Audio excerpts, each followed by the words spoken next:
بسم اللہ الرحمن الرحیم۔ السلام علیکم ورحمۃ اللہ وبرکاتہ۔ مالک فضل فرمائیے۔ اللہ تعالی ہمارا سینہ انفاق فی سبیل اللہ کے لیے کھول دے۔ کتنے خوش نصیب ہیں وہ مسلمان جن کے مال کو اللہ تعالیٰ نے اپنے راستے میں قبول فرمایا۔ ان کے مال سے بڑے بڑے علاقے فتح ہوئے اور اسلامی سرزمین کا حصہ بنے۔ ان کے مال سے قیدی آزاد ہوئے، اسلامی حکومتیں قائم ہوئیں، مسلمانوں نے بڑے بڑے معرکے لڑے، اور پھر قومیں کی قومیں اسلام میں داخل ہوئیں۔ جو مال اللہ تعالیٰ کے راستے میں لگ جائے وہ اس قدر قیمتی اور عالیشان ہو جاتا ہے کہ خود اللہ تعالیٰ اس مال کے خریدار بن جاتے ہیں اور اس کے بدلے اپنی رضا اور جنت عطا فرماتے ہیں۔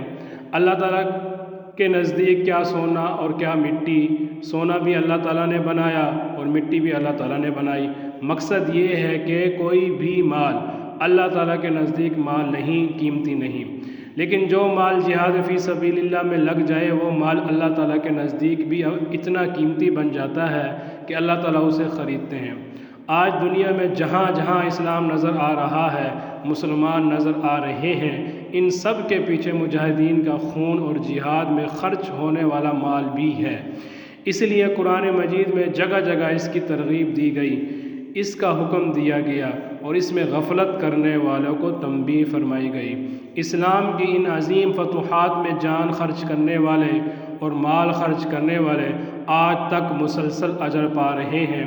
ان کو اسلامی سرزمینوں پر ہونے والی ہر نیکی پر اجر ملتا ہے، ہر نماز، اذان اور تسبیح تک اجر ملتا ہے۔ بے شک انہوں نے بہت کچھ پا لیا، مگر سوچیں کہ بخیلوں نے کیا پایا۔ بیچارے زندگی بھر مال کو سنبھالنے کے دکھ سہتے رہے اور پھر سارا مال چھوڑ کر مر گئے۔ یا اللہ، اے ہمارے مالک، ہمارے ساتھ فضل کا معاملہ فرمائیے، ہمیں اور تمام مسلمانوں کو بخل اور جبن سے بچا لیجیے۔ والسلام۔ لا الہ الا اللہ محمد الرسول اللہ۔